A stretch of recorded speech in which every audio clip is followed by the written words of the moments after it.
ایک بار حضرت ذوالقرنین جنہوں نے پوری دنیا پر حکومت کری تھی، ان کا ایک بستی سے گزر ہوا جس بستی کے لوگ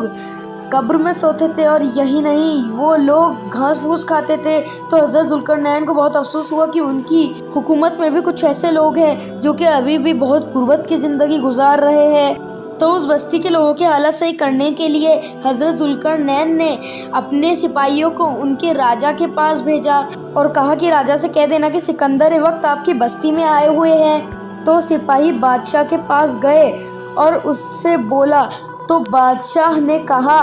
تو پھر بادشاہ کہتا ہے کہ سکندر سے جا کر کہہ دینا کہ میں نہیں ملنا چاہتا۔ تو یہ بات سپاہی نے جا کر سکندر کو بتا دیا۔ تو سکندر وقت حضرت ذوالقرنین حیران ہو گئے کہ ایسا کون سا بادشاہ ہے جو پوری دنیا پر حکومت کرنے والے بادشاہ سے نہیں ملنا چاہتا۔ سکندر وقت یعنی حضرت ذوالقرنین کی اس سے ملنے کی دلچسپی اور بڑھ گئی،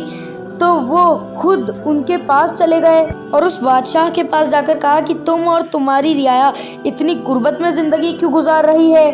تم سب لوگ قبر میں سوتے ہو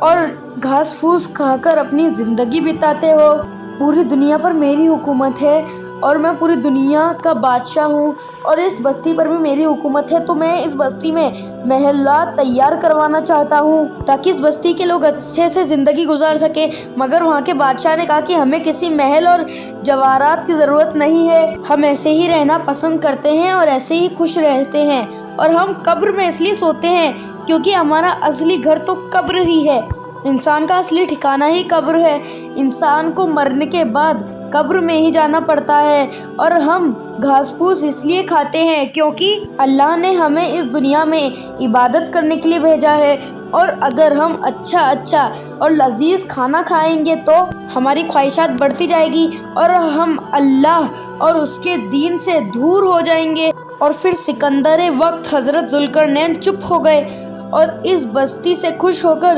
کچھ نہ کچھ سیکھ لے کر واپس گئے، اور امید ہے آپ کو اس واقعے سے کچھ نہ کچھ سیکھ تو ملی ہی ہوگی۔ اگر آپ کو کچھ سیکھ ملی ہے تو آپ مجھے کمنٹس میں بتائیں کہ آپ کو اس واقعے سے کیا سیکھ ملی۔